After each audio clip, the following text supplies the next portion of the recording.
Hello hello hello hello అందరికీ నమస్కారం. బలం లేదని చెప్పి మీరు అందరినీ బెదిరించి భయపెట్టి బ్లాక్మెయిల్ చేసి ఎక్కడ తీసుకెళ్దాం అనుకుంటున్నారు? రాజకీయం ఈ రోజు అయిపోతుందని చెప్పని అనుకుంటున్నారా? లేకపోతే ఇదే ప్రజాస్వామ్యం ఇంకో 4 సంవత్సరాలతో ముగిసిపోతుంది, ఇక్కడ నుంచి ప్రజాస్వామ్యం ఉండదనేటువంటిది మీ అభిప్రాయం? మళ్ళీ 4 సంవత్సరాలకి ఎన్నికలు వస్తాయి, మళ్ళీ ప్రజలు తీర్పిస్తారు, అధికారాలు మారుతూ ఉంటాయి, పరిస్థితులు ఎప్పుడు ఈ రకంగా ఉంటాయనుకుంటే మీ అమాయకత్వం.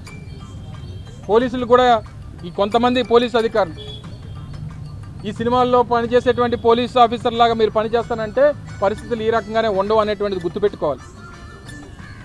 మేము ఫోన్ చేస్తే ఆయనకి వినబడదు, మేము ఫోన్ చేస్తే ఆయనకు కనబడదు, మేము ఫోన్ చేస్తే ఆయన ఫోన్ ఎత్తాడు, మేము ఫోన్ చేస్తే ఫోన్ ఆపేస్తాడు.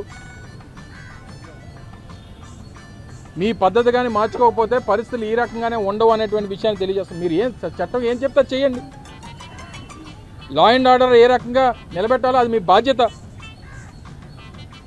ప్రజాస్వామ్యబద్ధంగా వాళ్ళు ఎన్నికల్లో పోటీ చేసి గెలిచినటువంటి కార్పొరేటర్లని వారి కుటుంబ సభ్యులని వెళ్ళి మీరు బెదిరిస్తే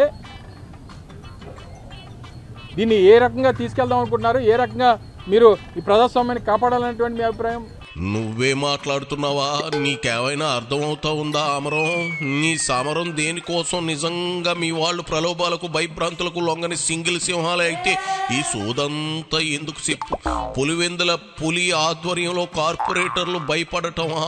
ఏం మాట్లాడుతూ ఉన్నావు? ఆనకాపల్లి బెల్లంగా నోట్లో ఎట్టుకొచ్చావా, పెట్టుకున్నావా? ప్రజాస్వామ్యం ఎటుపోతుందో అని తెగ గుండెలు బాధ తీసుకుంటా ఉన్నావు. మీ హయాంలో అదే ప్రజాస్వామ్యాన్ని రాచి రంపాన పెట్టి రాజారెడ్డి రాజ్యం నడిపించారు కదా. కర్మఫలం అంటే ఇదే అమరం. మళ్ళీ గెలవగలం అని నీ ఆశ ఉంది చూసావు, అది చూస్తే నాకు నవ్వు ఆగడం లేదు. అంచేత చెప్పినంత వరకు సాలే గాని ఇంటికి వెళ్ళి కోడిగుడ్లను పొదుగుతూ కూర్చో. పిల్లలైనా బయటకు వస్తాయి. జగన్ రెడ్డిని నమ్ముకుంటే నో యూజు. వెళ్ళి రామరం కోడిగుడ్డు ఆమ్లెట్ అయ్యే లోపు దొబ్బే ఎళ్ళమనేది నిన్నే.